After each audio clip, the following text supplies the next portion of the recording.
us today and just become members, and they're based locally, so it's fantastic to have them here today. First of all, a few thanks to our funders, Scottish Government, Tudor Trust and the National Lottery Heritage Fund are our funders for the conference. And the hashtag for the event today is #CommunityLand24, if anyone wants to do whatever it is you're doing. We've got some members of staff who will be taking photos of the event, and all of our staff have pink coloured lanyards, so you can want to spot them. So if they're taking a photo of them and you don't want it, or you don't want your photo taken at all, then just let anybody with a pink lanyard know. We don't have any firearms planned, so if the alarm does go off, it's real, and we'll evacuate, and theatre staff will tell us where to go. And just to let you know, we're going to be live streaming all of today, not tomorrow, and so again, if you don't want to be on the live stream, again, just let one of our staff members.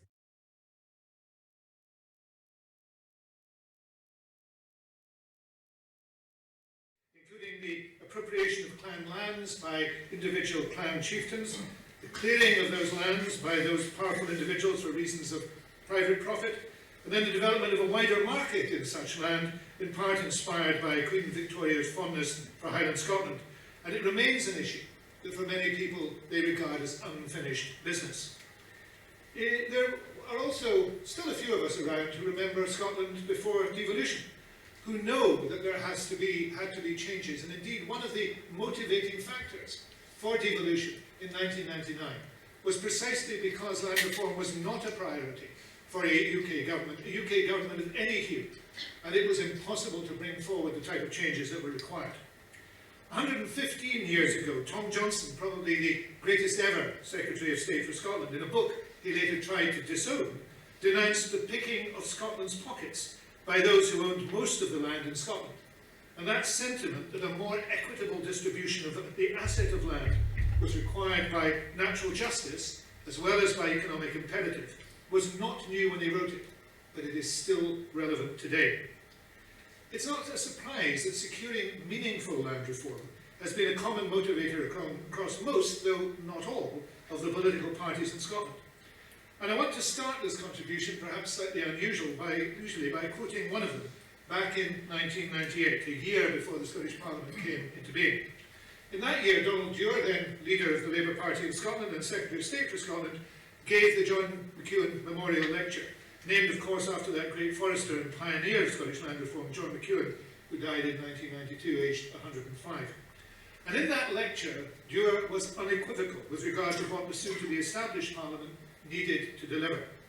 It is clear that we need, he said, an integrated programme of land reform legislation, sweeping away outdated land laws, properly securing the public interest in land use and land ownership, increasing local involvement and accountability to fit Scotland for the 21st century. Such a programme, he went on to say, needs to deal not just with highly publicised circumstances of the big Highland estates, but with land-related problems in all their diversity throughout Scotland. And he added there are problems in urban areas too. But Donald, being Donald, was both principled and cautious. So having already indicated that he had no idea how many pieces of legislation it would take to achieve those aims, or how long, he went on to quote one of the responses to the Land Reform Policy Group consultation on land reform. Now, the Land Reform Policy Group had been set up by Labour in government in order to prepare for land legislation in the first Scottish Parliament. One of the respondents to the group request for evidence said, and this is what Donald quoted, that, and I quote him too, it is easy to become very emotional when seeking ways of putting right the injustices imposed on the Scottish people over the last few hundred years. But I believe there is no room for such feeling when reforming our land policies, as only solutions reasonably fair to all parties represented will stand the test of time. And Dewar went on to argue that it was precisely because Scotland had to find solutions which stood the test of time that we could not use land reform merely to settle old scores. As Dewar put it in the lecture, we must let the past go and look to the future. Now, the Land Reform Policy Group was an important part of that process.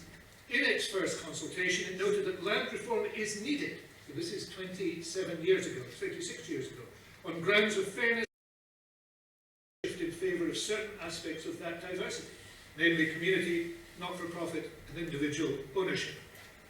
An outright opposition, I'm sorry to say, has also been consistent, with those supporting the opposing the 2015 bill, saying that those supporting it ignored the evidence and pursued an ideologically driven agenda. And there have also been consistent fears that change will jeopardise the rural economy because of government interference, uncertainty and an increase in costs. Now, I respectfully disagree with that type of criticism, just as I respectfully disagree with those who are arguing that the current bill, and often the past bills too, did too little too late. The very existence of communities that are now free to make their own decisions, instead of having them imposed by others, communities like Gia and Neudark, South Uist and Galston, Alba and South Harris, are a testament to the huge success of important aspects of that legislation. The tireless work of individuals like Simon Fraser, who is being so well remembered by this organisation this year, have been to a vital purpose. That of starting to reverse the centuries-year legacy of an unnatural stranglehold that some landowners have been exercised on those who are their tenants or their dependents. Now, of course, there is no completely homogeneous picture with regard to such matters. Some landowners have, most creditably, been enthusiastic parts of the process of change, seeking the constructive and creative involvement of communities in planning the way forward. They have moved with the spirit of the times. The legislative changes have established the Land Commission, which tackled the many difficulties in the agricultural tenanted sector, have also made a significant difference on the ground. The abolition of feudal tenure, whilst generations overdue, was a significant practical as well as a symbolic step. Whilst the introduction of the Land Rights and Responsibilities Statement, even without statutory backing, has given communities the opportunity to seek improvements in consultation and management with those who own the land they live in and by. Yet it's also true that the benefits of such progressive changes have been restricted to a comparatively small number of communities, and the lessons from those communities, the detailed lessons that include concrete evidence about economic and social well-being, have not been disseminated widely enough, placing land reform within the overall context of a well-being and progressive society. But even whilst acknowledging the progress and some of the pitfalls, there is a need to address the issue of urgency. For without doing so, we run the risk of disillusion and disaffection setting in. The main casualty of that would be solutions to land reform that are, to quote that person quoted by Doble again, reasonably fair to all parties represented and will stand the test of time. The best, in Platonic terms, would become the enemy of the good. The work of Bob McIntosh as a tenant farming commissioner within the Land Commission has been outstandingly successful, because he has sought and persuaded others to adopt such reasonably fair solutions, often in difficult circumstances. He has been aided, of course, by having statutory backing and enforceable codes. The Commission needs to do the same, using existing and future legislative tools. But the scope for doing that could, if not tackled, be damaged by the frustration felt by those who feel that progress is too slow. Now, the constraints of devolution are one reason why the legislation to date for all parties involved has not completed the task set out at an early stage. Making sure that all processes in legislation are within the competence of the Parliament has been a lengthy task. But significantly, the new bill is the first one which does seek to start the process of reversing the very tight hold on a substantial proportion of Scotland's land by a very small number of people. The issue of concentration, which is if anything marginally worse than it was in the Scottish Parliament was established, driven now by external monies, forestry involvement, and the unknown quantity and benefits of carbon finance, is a major factor. Now, all bills are subject to amendment during the parliamentary process. It's not for the Land Commission to seek or argue for such amendments, but it is entirely legitimate for the Commission to comment on what such amendments might or might not achieve when and if they are brought forward. Bringing more estates into the scope of the bill is one issue that will undoubtedly arise. So will widening the compulsion to produce plans, the penalties for not producing them, and the topics to be covered by such plans. Although the new bill will have significant impact and therefore deserves strong support, not even its most passionate advocate believes it's the last word on the matter of land reform. It is rather another significant step along the road, and as we contemplate that road and where it leads, there are strong arguments for revisiting the uncompleted recommendations of the Land Reform Review Group. In addition, there are an increasing number of other significant ideas-rich and helpful contributions that need to be considered, such as Commonwealth's land reform proposals published in March, which look at local property taxation, and the study from Future Economy Scotland that appeared in December, which rightly places the process within the development of a well-being economy. Now, if we add to that the work of immensely knowledgeable individuals and experienced and ambitious organisations like this one, and mix in the wealth of material already published by the Land Commission, as well as the new work I've indicated needs done, then it is obvious there is a firm and broad foundation for further progress. That means not only seeking to help the bill achieve its aims, albeit within the limits of devolution, and the imperative not to delay or derail essential legislation, but also discussing, reimagining in the word of the day, not just a further stage on the journey, but also what the final destination should look like, providing at last certainty for owners and communities alike. For example, we need to resolve policy issues such as overseas ownership, maximum holdings, and what I recently heard one landowner's representative call the Viennetta of planning controls, the multitude of layers which are very difficult even for well-financed private developers to work through, and well-nigh impossible for unsupported communities. Reviewing community right to buy and compulsory purchase is undoubtedly a start on that process, but much more simplification is needed. Making the vision real, fleshing it out by discussion, negotiation and agreement, pinning it down with a timescale and a route, is a process that needs to take place as the bill beds in, alongside the development of the secondary legislation, which will require to put it into effect, and the appointment of the new Land and Communities Commissioner as an integral member of the Scottish Land Commission. It would also take into account the idea of community wealth building, which is surely a definition in itself of what land reform can achieve, and the need for a just transition to net zero, more needed than ever, given the siren voices that are trying to divert Scotland from that essential goal. There are, of course, currently significant financial headwinds which we need to overcome, particularly in re-energising the process of community buyouts, which has become stalled because of the unrealistic hype in land prices and the pressure on public finance. How would a process such as this get underway? How could it be taken to fruition, particularly within a highly competitive political landscape? Now, fortunately, if we return to Donald Dewar's 1998 lecture, which of course advised steady incremental progress based on factual inquiry and public support, we can also find a possible new way forward. Dewar expected and hoped that land reform would provide a matter for consensual action. There's no doubt that the majority in the Parliament and the nation is in favour of continuing land reform, in favour not only of righting the wrongs that have been observed and commented on, but of looking to the future, in which the final outcome of that process produced those solutions reasonably fair to all parties. That requires a radical change in the structures of power so that people can fully prosper. So it might be possible to collaboratively synthesise across the public, community and the private sectors a plan to achieve a completed vision, and one that would, by dint of that process as well as the issues, gain the widest possible support for finishing the job. Such a policy could unite most of Scotland by maintaining, indeed by highlighting, the consistency in terms of policy and detail that land reform and land reformers have shown, despite different administrations being at power in Hollywood.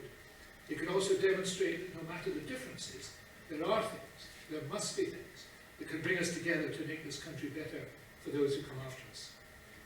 There are always three fundamental questions about any issue. Where do we come from? Where are we going? And where are we now? In land reform, we've come from generations in inequity and land monopoly to the detriment of communities and the country. We're now in the process of reform, but we need to accelerate it, building on a firm foundation of majority agreement, but of course endeavouring to do so by negotiation as well as by legislation. We are going to a destination in which land becomes a resource that benefits all the people and contributes to the making and sustenance of a democratic and prosperous Scotland. I'm a firm supporter of such land reform. I've been criticised for that by some who oppose my appointment, accuse me of not being impartial on the issue. That, I believe, is the wrong word. The Scottish Land Commission is neither partial nor impartial.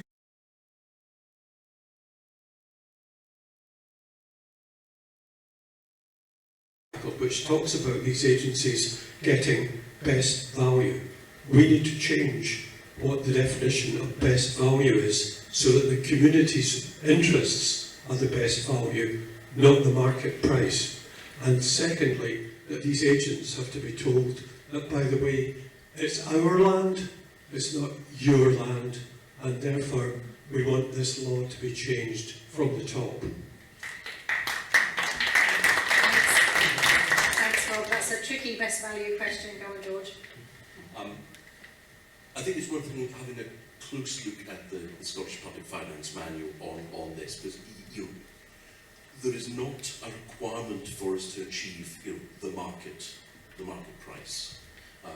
We are there to get best value. I can think of disposals that we're involved with that there is a discount against the market value that would be achievable. So it's maybe not as tight as you think, but as I have the pleasure of looking after, I think about 95,000 hectares of the Crofting estate.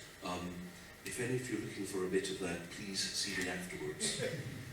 Yeah, Rob, it's absolutely central, and it was central to a discussion I was involved in last week.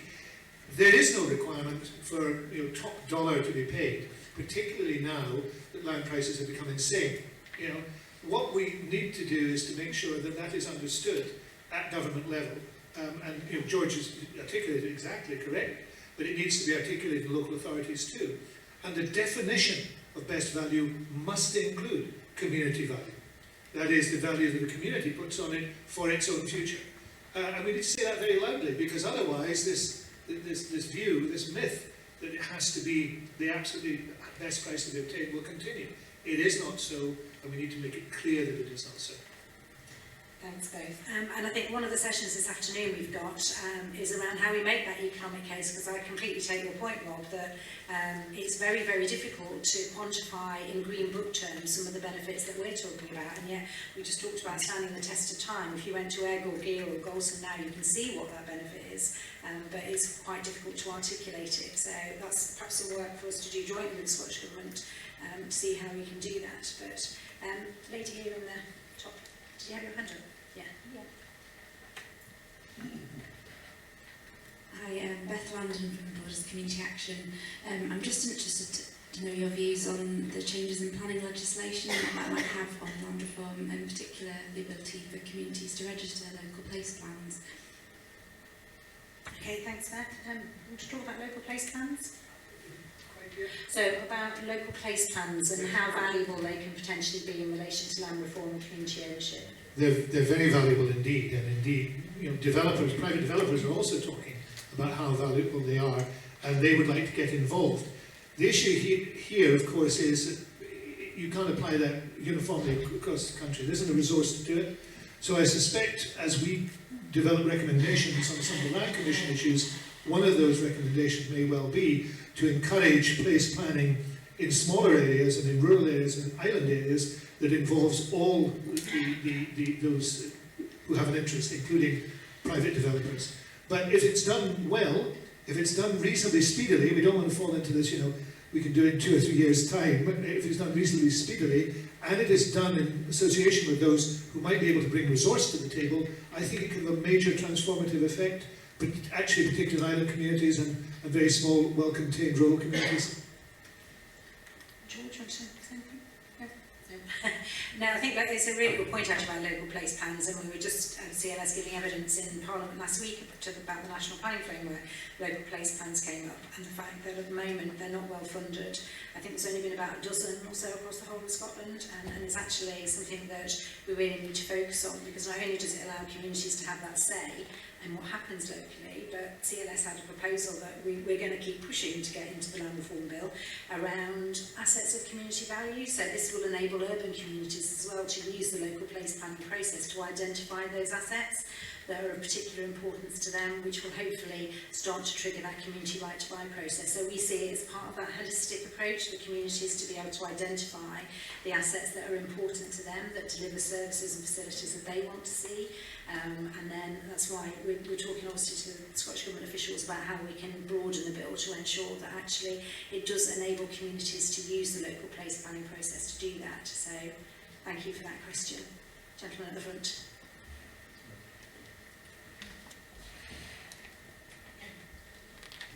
Thank you very much. Christopher Work from excuse me, Wood and Sabres. British nature is in crisis. It's the worst in Europe, and the evidence is in. And the blame for that can only really be placed at the door of the statutory sector and the private sector. And communities can do better. And they are. I've spent the week touring community land projects in Scotland. I've been to Langham, I've been to Borders Forest Trust at Carriffran. I've just been to work up on Butte at about 4 o'clock this morning, visiting the Butte Community Forest there. So my suggestion is that the imperative for reversing nature decline should be placed at the heart of land reform efforts in Scotland, because fundamentally private and state ownership of land has failed nature drastically, and when people own things they care for them, and the evidence is in that communities can power nature recovery in a way that the private and state sector can't. So I think that is a good news power to place at the heart of land reform. Thank you. Thanks for that contribution. Michael, George, want to respond to that? It's related to power. Power structures are what you're talking about, and therefore we have to make sure that land reform is about power and the people gaining power in their communities, and they're able to make those decisions.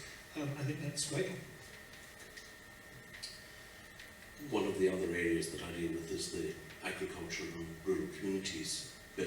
And I won't bore you with the detail of that quite complex bit of legislation, but it will be underpinning new support mechanisms for agriculture, and at the heart of that is moving to sustainable and regenerative agriculture, requiring recipients of government's financial support to be demonstrating what they're doing to tackle climate adaptation and mitigation and biodiversity.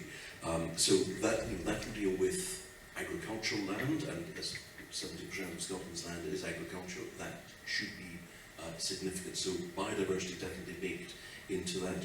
One of the things you might want to have a look at in the land reform bill is the set of provisions around land management plans. Now, they will be required from the largest landowners, 3,000 hectares and above. And the provisions in the bill require certain things to be included in the land management plans. Now, from memory, and now you might correct me if I'm wrong, that includes measures on climate change, it includes measures on deer management. I don't think at the moment we've got a direct link into biodiversity there, so perhaps that's something that you might want to pursue during the passage of the bill. And just to say for I think the third time today, the committee is still looking for evidence on the bill until for the next 2 weeks or so. So do get your views into the Parliament. Thank you. And again, I think the CLS, we've done some work recently looking at what communities have done in this space, particularly around biodiversity. We know lots of communities now through the Scottish Land Fund are looking at acquiring more land for that very purpose, because they recognise that private landowners are not fulfilling their requirements as they should be. So it's very positive. Any other questions? Lots of questions. Right, okay. I'm going to say this lady here and that lady there. So if you can make them quite quick, so you've got another couple. So. Hi, Rosie Everett, SIEC Edinburgh. Just to follow up actually on that financial question, given the gap in funding between public spending and requirements around ecosystem restoration, how will the Scottish Government support community-led and community-land initiatives, given how much financial investment is needed to demonstrate success? We're trying to certainly maintain the support that we're able to give to Community Land Scotland, to the Scottish Land Fund for entities that are seeking to sort of take on assets. Beyond that, I think we realise that what needs to be done on climate change and biodiversity is way beyond any possible budget that the government can seek to have. So we're having to look at how we can basically get the support from the private sector for investment in natural capital. So there's a complicated programme of work because private investment in natural capital not always popular we're trying to make sure that it is better regulated than it is at the moment, so that people are clear on the benefits that are being derived from it, and that any claims that businesses are making are justified. Okay, lady here on the next table, yeah, thanks. Hi, I'm Aisling Brady from Shared Assets. I'm wondering if the new land rights bill is going to, what it's going to tangibly do around community consultation and for natural capital investment estates, and kind of making sure that it's less of a box-ticking exercise and potentially scrutinising the quality of those community consultations, and potentially also informing how the estates have to respond to feedback from communities. I say that because examples that I've been a part of have shown to me that a lot of these estates are quite openly just ticking a box at the moment, so I'd be really keen to hear specifics on that. One of the phrases that I would like expunged from the work of government is consultation exercise, because that feels to me like a military exercise. It's not real. So we need to make sure in the bill it will be requiring on the land management plans consultation, engagement with the communities, but that can't be a tick box exercise. There's still the high level provisions are in the bill. There will be much more detail in the regulations, and then I think there's a role for Michael and his colleagues on the Commission to be having a close look at what's actually happening. Is the consultation, something that happens on a wet Thursday afternoon in November and that's it, box ticked, or is it actually something deeper and more meaningful? I think we believe that if the consultation, the engagement is done well, that's a benefit not just to the community but actually to the landowner themselves. I think the last thing that any landowner wants to be in the position of is being sort of caught up in lots of legal wrangles, having to go through the mechanisms in the, that are set out in the bill. If they can do something by establishing a good relationship with their community, then that's better all the way around. Like I mentioned the work of Bob McIntosh as the Tenant Farming Commissioner. He's got powers, but most of the time those powers are left in the cupboard, and most of what he does is achieved through the engagement with tenants, with the landlords, to achieve a sort of negotiated, agreed outcome rather than reaching to legal powers in the first instance. Thank you. The question of the report, the statement, whatever we're going to call it name, is multifaceted, and we are already looking at some of those issues, and we will be seeking to talk to people and inviting views on those issues. There is a question of what is in that statement. You cannot, as a landowner, for example, report on things for which you're not responsible. For example, therefore, an estate that has tenant farmers who are pursuing their own interests and their own activities, be unreasonable to ask the estate to report on that. There are already a number of reports which are required for a variety of agencies. Can we bring that together? Can we simplify this structure so that we get a meaningful report? Can we create a circumstance in which that report is published and readily accessible? Very interesting thing, I don't think any of the existing reports have been published at the moment. How then do we give public access to them, locally and nationally? What are the sanctions for not doing so? The bill, I think, has a fine of £5,000 for not reporting. If it costs more than £5,000 to produce a report, well, some people will say, why produce a report, we'll just pay the fine. Maybe it'll never happen. So we need to work out whether cross-compliance is a factor. I think that's implied in the bill, but there needs to be more discussion of that. It's a huge amount of work that's going to be required. But at the end of the day, it's not a box-ticking exercise. It's a genuine attempt to understand what is taking place and to hold to account. And that's really important, both by people being able to access the report and by comparison. If these reports are published properly, then there will be a comparison between actions that are being undertaken. This is going to be a really big area of work, but at the end we have to have something that is workable, that is accessible, and that improves public access and public involvement. And we're aware of that, but we're going to need a lot of input to it. That's great, thanks so much. I'm sorry, I know that other people have got their hands up, but I think Meg's going. So I think that means I've got to finish, otherwise I'm going to be in trouble. But thank you so much, Michael and George, for taking questions and being open and saying that you're prepared to take questions about anything, which was great. And I think you're going to be around for a wee bit longer, so do catch Michael and George if you can. Thanks very much.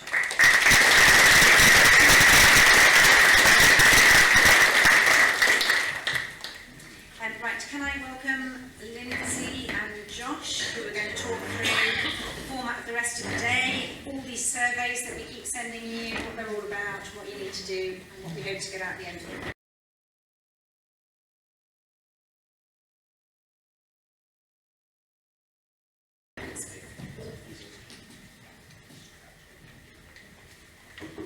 Hi everyone, as Ailsa said, the conference is set out a bit differently this year to normal. The last couple of years when we've done feedback at the end of the conference, people have always told us, can you make it more interactive, can we have more discussion, can we get to spend time with other delegates? So we have made your dream come true this year, we made the conference very interactive. So over today and tomorrow we're going to be building a declaration which is going to set out what community landowners want to see in 10 years' time.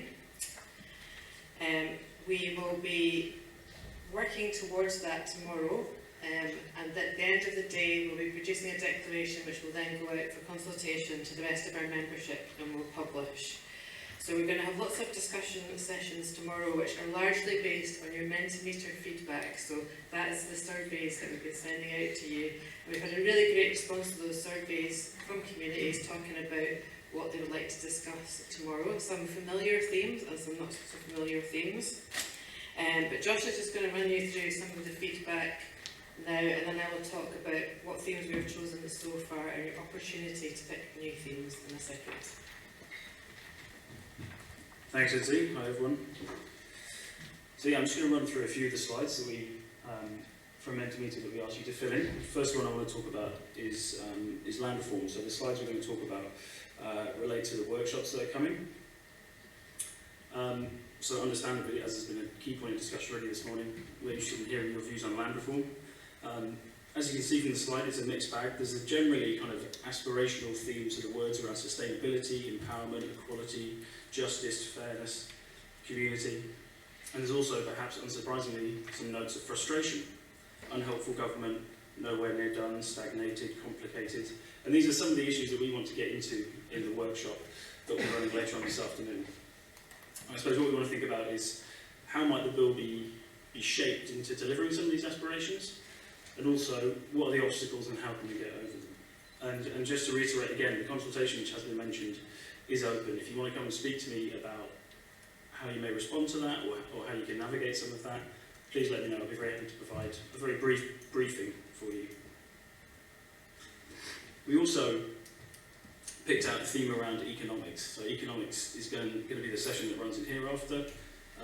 But a theme really emerged from people's responses that thinking about economics in people's local areas is a really important thing, and that's either directly in terms of producing jobs, things around producing jobs, and then indirect things like housing, creating the structures that are needed for economic development.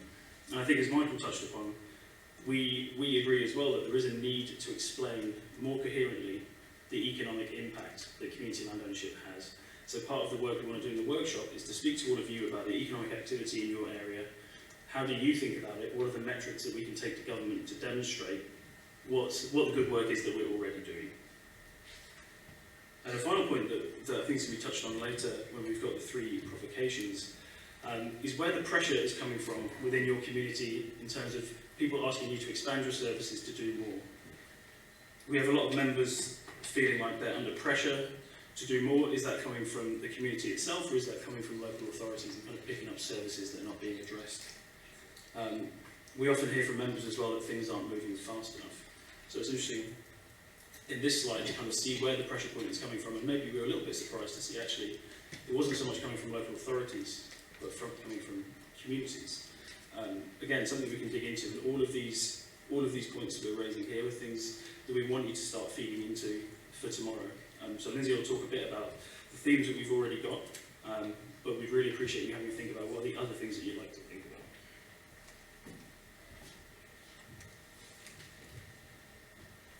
So we've gone through the Mentimeter response so far and picked up some of the key themes that have come through. So we'll be running roundtable sessions tomorrow. So the way tomorrow is going to run, and I'm going to go through this a lot more detail in the morning, so don't feel like you have to go to the bar tonight and still remember everything tomorrow morning. But we're going to have 2 sets of roundtable discussions in the morning, which will be looking to get your feedback on all these subjects, and they will then feed into roundtables at the end of the day. We'll be using that final session to build this declaration that I've been talking about. We've picked 8 subjects. We still have room to take 2 to 4 more subjects. So if there's a subject you think is missing, if you'd like to lead a discussion, there's room for you to do this. We can do it through this menti.com link here. We have put the cut off at 8 o'clock before you get to the pub, because we just thought we might get things that are going a bit too far if you leave it for people to put it in tonight. So I'll just run you through the roundtables we're going to be doing tomorrow. After today's discussion, it won't surprise you to know that housing and depopulation was a very common issue that came up from our membership. So we'll be running 2 roundtables on that subject. Financial sustainability in your organisation. So we know the community land model is very robust. We only know one community out of over 500 that has not been successful and ends up having to close down. But this year, I think people feel there's more pressure from the public finances being cut, pressure from communities to support them. So we're hearing a lot from our members that they feel like they're under pressure they've never felt before. So there'll be a chance to talk about that and how we can address that in this session. Community engagement and managing community expectations. I don't think I've ever been out to see a community and I've said, how are you getting on? And they've said, oh yeah, we've ticked everything off our list that we wanted to do. Everyone says we're always getting pressure from the community to do more, do faster and meet all the requirements they need, particularly for things around housing. So this session will look at how you can engage with communities more effectively, but also maybe thinking about how you can manage those community expectations. Another issue which has really gone up in the last year in terms of our members wanting to talk about this subject is supporting local enterprise. So lots of our members have an asset-based business space that they use to support local businesses, but we had a lot of people saying this year they want to think more creatively about job creation in their areas. So we'll be talking about that. Food and energy security, probably a post-pandemic thing. Members wanting to talk about how they can grow more food locally, but also I think a recognition that a lot of energy is produced in Scotland, but that doesn't always feed through to lower energy prices for people in communities. So you can talk about that subject in that session. We'll be looking at creating a fairer Scotland, using community ownership to tackle poverty and deprivation. The next one I just loved that someone said, how do we cope with being that island of light in the sea of darkness in their feedback? Because lots of our members do those projects that make people feel they can make a difference. So people can feel really overwhelmed by climate change, biodiversity crisis, cost of living. Our members run lots of projects that make people feel like they're making a difference. So how do you do that, and how do you deal with all the pressure when you need to do that? And finally, the old chestnut of asset transfer. So Community Land Scotland, we don't provide support ourselves to do asset transfer, but lots of our members are stuck in that system. So we want your ideas for how we can make asset transfer better. A nice simple one to end on there. So that's an overview of what we'll be talking about tomorrow. And please do fill in Menti if you think we've missed anything important. Thank you.